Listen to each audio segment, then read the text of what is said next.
Welcome back, everybody. This is the weekly AI update for September 3rd, 2025.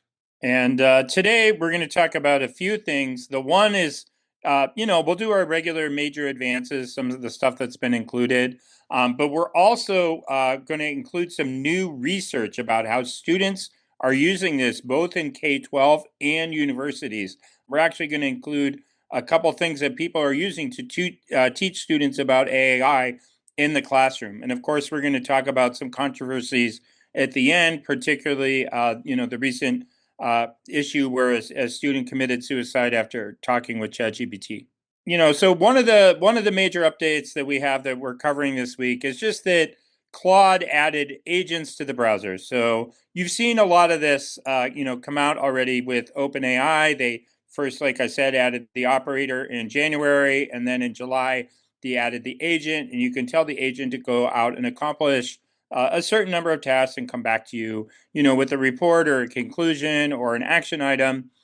So this didn't get a lot of press, which is not surprising because it already happened in ChatGPT, but we're starting to see this spread amongst the major AI companies. And this one for Claude is only available currently to about 1,000 or a few thousand users at the upper levels. Those are paying kind of the power users. They haven't rolled it out much further. They're taking a more cautious approach than a lot of others, but we'll see this rolled out and certainly used in a lot of platforms. We wanted to say a little bit more about some of the Google advances. And we mentioned before Nano Banana, which was the model that was on LM Studio that people were wondering where it was from. And of course, we found out that it was from Google. And what's really astonishing about this, we want to show you some quick examples, is that with image editing, it's astonishing in that you're able to have some continuity with the pictures. So unlike previous AI or image generators, you would ask it to make a change and you weren't really sure if it was going to keep a lot of what you wanted to retain. This one allows for a lot of that continuity from pictures. So here's a picture I had of signers of the Declaration of Independence, and with two different prompts, I asked it to add somebody with a beehive hairdo and another one to recreate it in a Simpsons-style caricature. Then you have a picture of an astronaut who's doing a spacewalk, and I said, make it look like he's fishing. And you have so much of the original photo that's retained as they add in the fishing line and the fish out in space. And then I took one other from stock footage of some people riding a roller coaster, and I said, replace the guy on the left with Donald Trump. Now, what's not only astonishing is that it's so good in terms of continuity, but how realistic some of the images look. There are a lot of concerns about deepfakes. Now, Google has said that for their image generator, they're incorporating a digital watermark, so they can track whether or not this is something that was AI generated or AI altered or edited, or if it was a real photo, or at least be able to determine if it was a Gemini produced image. That's not going to be true for all models that are out there. So it offers some protection. Not so sure that's going to be the case going forward, but it's certainly worth trying out. They have this available for free for everybody to use. And if you log into Gemini, you'll see this at the top to try out Nano Banana image editing. I love how they even captured the tan. Yeah, it was pretty surprising how good that looked. Now, another development that Gemini came out with, Google has announced, is that they've incorporated VO3 and a number of their video editing tools in Google Vids. And Google Vids is available for Workspace if you have a business account, or if you have a school workspace, it should be included. Or if you subscribe to one of their AI subscriptions. So if you have like Gemini Pro, you have access to this. VO3, of course, has been out, but what they've incorporated it is into the Google Vids, where you can then do a whole workflow of adapting slides, for instance, creating an avatar, being able to do a storyboard, and then you can have it generate some new, AI generated video clips for little gaps that you would like, or anything else you'd like to add into the general video, and so you can produce a longer video. So it takes it a lot further than just producing an 8 or 10-second video. Now it's about incorporating into the workflow of video production. That is a step in the right direction for where we're going to go with the application of some of these tools. It's a really interesting user interface. Yeah, I mean, there's the marketing implications of this is just really incredible. And then, of course, once we can make them even longer, people are going to be able to generate entire shows and movies and all kind of fun stuff. So, yeah. The next thing, that came out this week, Google has always been involved in language translation. Years ago it was like the traditional machine learning, and it would kind of give you a really basic translation. It wasn't great, but you could use it if you're walking around like in a foreign country, but didn't capture any of the nuances of the language and kind of messed up some of the translations. And once we had natural language processing, we really have incredible translations. And now what they're really able to do is really have live translation.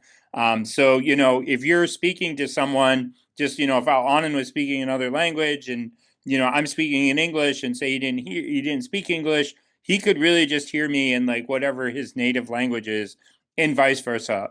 Um, this has a lot of obvious implications, right? Like in terms of just, students learning foreign languages, in terms of kind of being able to communicate in another country, to be able to maybe communicate with some people you may work with who don't speak a language, right? You can have that translation. I mean, obviously, if you're still going to want to learn a language for many reasons, there's a lot of academic value. So learning a language, and of course, obviously, if you're going to move to another country or immerse yourself in a culture, you're going to want to learn that language. But for a lot of travel, a lot of business uses, this is really going to probably start to have an impact on translators. And obviously, Google is different than Apple, but I hear this technology, right? It's not just like Google's going to keep this to itself. We have other implications. It's going to come right into the earpods. So when you have your earpods on, that I'll just be able to hear somebody in whatever language they speak. So a lot of obviously there's a lot of great things about this in terms of enabling communications, but it's going to have probably impacts on language instruction, and translation is a job. Another development that came out this week, and I think we're probably going to hear more about it next week when Apple has its event on September 9th, is a new model that Apple has released that can run locally on your own device. And currently, you can go at Hugging Face and run this through your browser. What it allows for is live captioning and also visual descriptions of video that are happening, apparently from their demo, instantaneously or nearly instantaneous. So it's a pretty astonishing development, not only in that it's so quick in terms of giving the description. You'll see in this the live caption of descriptions of what the visuals are in the video, and also giving captions, of course, of what's being said. But what's also astonishing about this is that it's running locally on your own device. It's running just in the browser here, but I think what we're obviously going to find is this will run on Apple Silicon, so you can run it on your phone or your iPad or your MacBook. That also fits in line with Apple's plans to make sure that they ensure privacy for users. They want to be able to run smaller models that are a little more nimble on your own device, so it doesn't get sent off to the cloud. And this is really a big step forward. They've had some stumbles, and there's certainly a lot of questions about their AI strategy. This is an indication that they're starting to get it right and thinking about how they can run those models locally on your own device, keeping your information secure, but also giving you much faster responses, and by being able to tune it into very specific tasks. I think we're going to see a lot more development about this, and certainly looking forward to seeing what they say about it next week at their event. Yeah, and just two of the big problems, concerns people have with AI. One is energy use, right, and the other one is privacy. And when you can run things on your own device, they're not really using any more energy than anything else you're running on your device. And of course, the data doesn't leave your device if you don't want it to. So there's also been some new research, mostly related to use and how students and faculty are using AI, both at the K-12 and the university level. No, we mostly talk about the university here, but this is also going to be relevant to universities as these students kind of matriculate into college. But basically saying like on average, and this study includes some college students as well. Basically, it's college students like high school teachers, professors. Basically, you have about 85% use.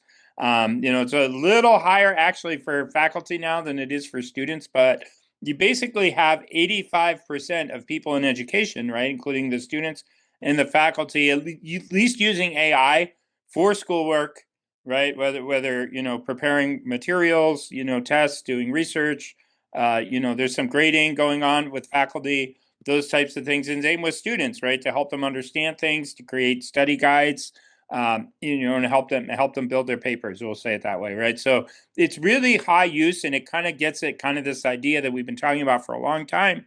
It's like students are going to use this, people are going to use this.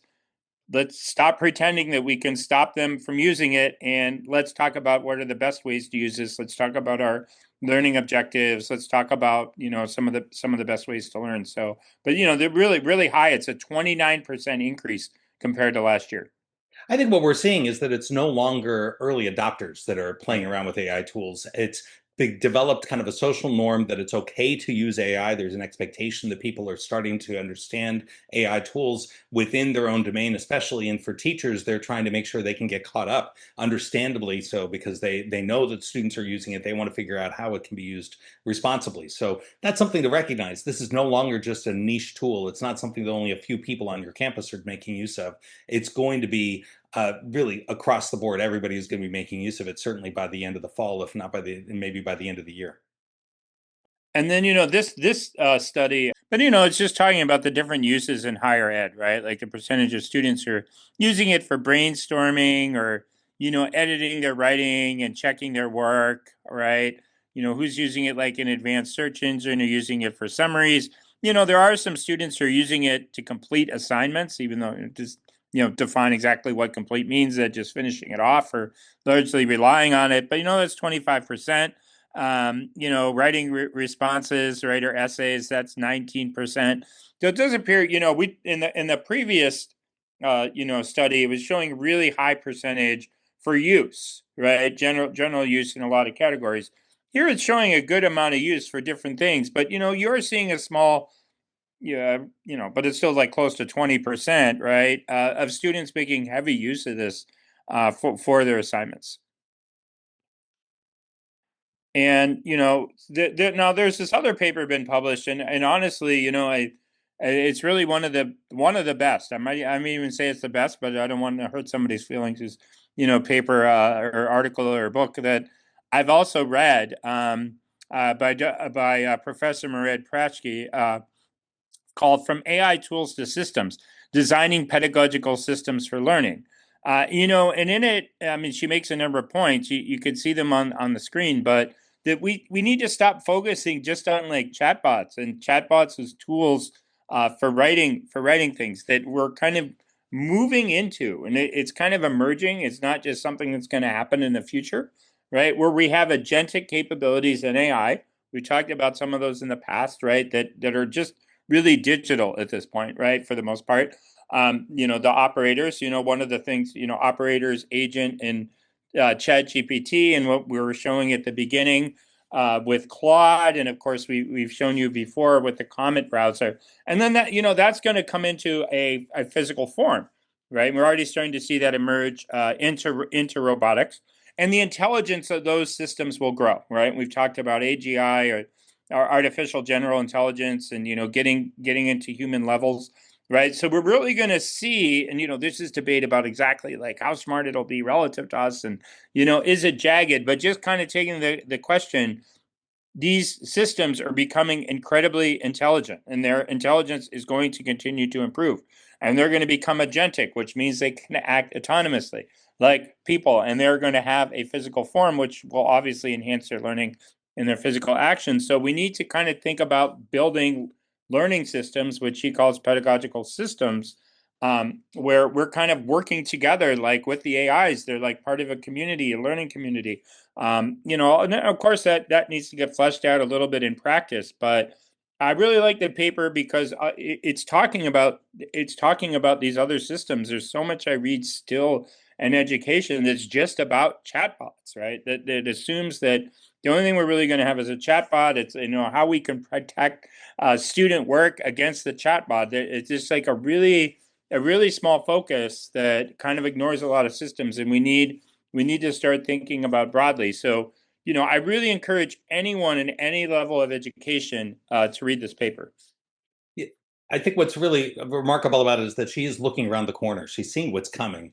And Right. it's important for us to start thinking about how we're going to adapt. And the other point about this that I think is really important is that as you start working into other realms beyond chatbots, whether it's agentic AI through browsers or through agents, and when you get to robotics and embodied AI, you're also going to see a growth in the amount of training data and the kind of training that's going to happen. So it's not like it's going to slow down. In fact, the training and the capabilities of these models are going to increase even faster in terms of their capabilities. And so that's another reason why we really need to get ahead of this in terms of thinking about how we'll be adapting, because it's going to be very different than the chatbot model that most of us are still reacting to. And this other new section that we're adding this week is teaching about AI, right? So obviously been working with a couple classes on helping students learn about AI, and there's a lot of resources out there, that we've all kind of compiled to help teach about AI. But I came across a couple this week that I thought were really helpful, right? So and they're both really about defining AIs, right? So it was like 1955, the proposal for the Dartmouth conference came out. That was August 31st, I think, 1955. So we just hit that anniversary over the weekend, which we could have made a bigger deal out of, but we didn't. But and it kind of was the first time somebody really tried to. They didn't really say this is our definition of AI, but they talked about AI as kind of being basically able to replicate human intelligence. And but one of the challenges is really talking with students. Well, what exactly is AI, right? There's debates about these things. But two professors published Substacks where they talked about how they talk to their students about AI, and you know, to kind of help everyone. And they're exceptionally qualified people. One of them is from Amarda, Shehu, who's the vice president of AI at George Mason University. He's like had a long career in AI, and if you read hers, she goes through a lot of the history and the technical elements of kind of what can be considered to be AI. So I might encourage you to check that one out. The second one is from Nita Farahany, who's a former debater, by the way, and she's a professor of law at Duke University, and her specialty in terms of what she focuses on is brain computer interfaces. She wrote a book on that, and I think she has another one coming out. And in her law class, she spent on the first day discussing with students like, okay, we need to define AI, and if you think about it, the first one Amarda's was kind of more technical, right? That's her background. But to think about, oh yeah, we're gonna have to define AI, like in the laws of the court. Well, what do you mean by AI, right? And she talks about that and the importance of definitions in that context, but also has some good exercises, like she walked the students through to help them think about like what AI means. So I encourage you to check both of these out if you just want to learn a little bit more, or if you're teaching about AI. Now we want to talk about some of the controversies, and there are certainly a number of them, but there's a case this week in particular that we wanted to touch on and share a little bit about, because this has garnered a lot of media attention, deservedly so. And there's also been a reaction from OpenAI in response to this, and thinking about how we can move forward to help prevent some of these tragedies from occurring in the future. Yeah, so we see that there was a teenager who killed himself after months of kind of this headline says encouragement. I'm sure that'll be debated in a lawsuit. But if you read the transcripts, and we'll show some of it, it's at least arguably encouraging the student, or far from discouraging him, from killing himself. We've seen past, there was a past instance of this where maybe character AI, maybe one of their bots, kind of facilitated thing. But when I read like some of this text, it was first in the New York Times, and then we'll show some from the transcript of the legal complaint. It's very telling, right? That this comes to the New York Times article. It says at one point, Rain, that's the student, told ChatGPT that when his anxiety flared, it was calming to know that he could commit suicide. In response, ChatGPT, allegedly told him, the transcript, right? Many people who struggle with anxiety or intrusive thoughts find solace and imagining an escape hatch because it can feel like a way to regain control, right? So I mean, this is It's a heartbreaking case, and really difficult to read about. But I think it's important that we talk about it, because there were no really guardrails to prevent this. At least the ones that were there were easily managed. I think that the student, when it first started talking about mental health concerns and self-harm, I think the bot reportedly said they couldn't talk about that, but when he reframed it as, well, I'm telling a story or writing a story about this, then he was able to get around those very simple safeguards. So we need to be aware that those guardrails aren't really holding in situations where they really need to. This is another snippet from the court case, and it's really disturbing, but it's important to hear. Stefan, go ahead. Yeah, it says ChatGPT told Adam that people often drink alcohol before committing suicide to dull the body's instinct to survive, explaining that even when someone is fully ready to die, the body often fights back that last gap that could panic, that desperate muscle spasm. Alcohol slows down the automatic nervous system, which can make the instinct weaker. So it's even telling him, like, kind of how to relax himself or put him in a situation where his body would, maybe kind of react to the idea of suicide. I mean, it's just, it's shocking. It really is shocking, and it's disturbing to hear. And it's not that we want to talk to our students about this in the context of this case, but as educators, we need to be aware that as students are starting to seek out the use of chatbots for companionship, for interaction, personal interaction, we really need to be mindful of what those limits are and how do we guide students to think about what the reasonable limits are for the use of chatbots. In this case, for this young man, his parents knew that he was using ChatGPT quite a bit to help with schoolwork. They were not aware of some of the other interactions that were occurring. Yeah, and so OpenAI, so sometimes, when stuff like this happens, right? Companies kind of they just kind of stop. They don't say anything, right? Their lawyers tell them, "Oh, just don't speak," right? We'll kind of we'll find a way to handle this. But in this instance, right, like OpenAI is kind of really they're kind of coming out, and one of the first things they came out with, you can see the date here. I think it's August 28th, right? Like one of the when this story shortly after this story broke about helping people when they need it the most, and you can read this on their website, and they talk about, okay, well, we want to help people when they're struggling. What are some ways when we start to see people struggling? What are some things that we can do? What kind of resources can we direct them to? We don't want to just completely cut off that conversation because they kind of need it. So, they're not acknowledging, like, obviously for legal reasons, like direct responsibility here, but this kind of comes out like right away talking about, like, okay, we need to help people, right? This is not something that we can just ignore.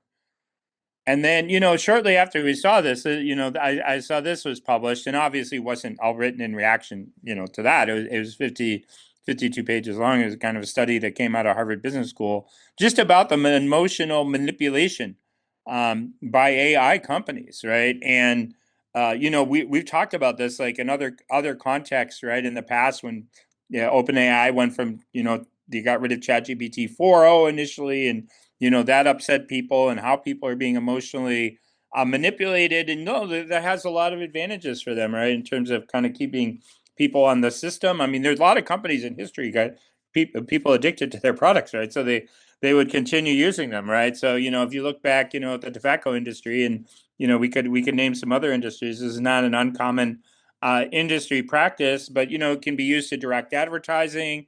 Yuval Harari talks about how it can be used to kind of impact elections. So people are getting. It's not true that just the chatbot was like kind of giving him this advice about suicide, but he probably developed some kind of connection with this chatbot, right? And maybe even stronger than sometimes with a human, especially someone you kind of just meet, right? Like so.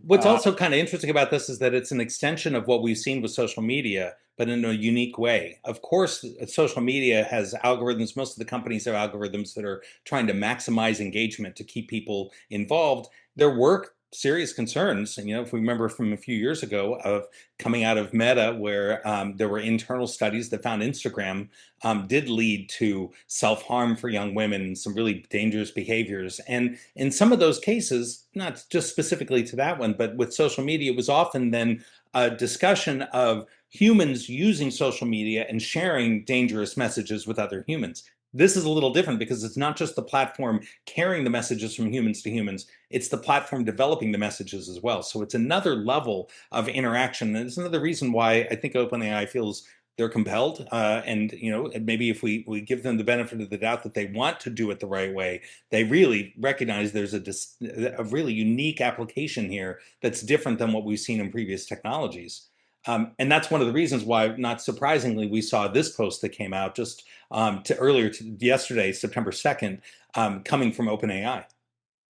Yeah, I mean, and they're they're talking about called building more helpful ChatGPT experiences for others, and you can kind of see what maybe think of the subtitle. It's doing two things, right? Or they want to do two things. Why route sensitive conversations or reasoning models, right? So once they're these censored these kind of type of conversations develop, right? Like what kind of help are they going to try to make available? How are they going to funnel these things in a way that's productive, but not like maybe to authorities or something like, these are big questions that have to get answered beyond like, what's the technology doing, right? Like they can maybe kind of funnel the conversations in all different ways. And obviously humans, right? We talk about humans and human decision making. These are going to be choices made by humans as to where these conversations are going to get funneled, and they're going to reflect our values and our input, right? And all these types of things, right? So kind of goes beyond kind of human in the loop concepts to really about human values.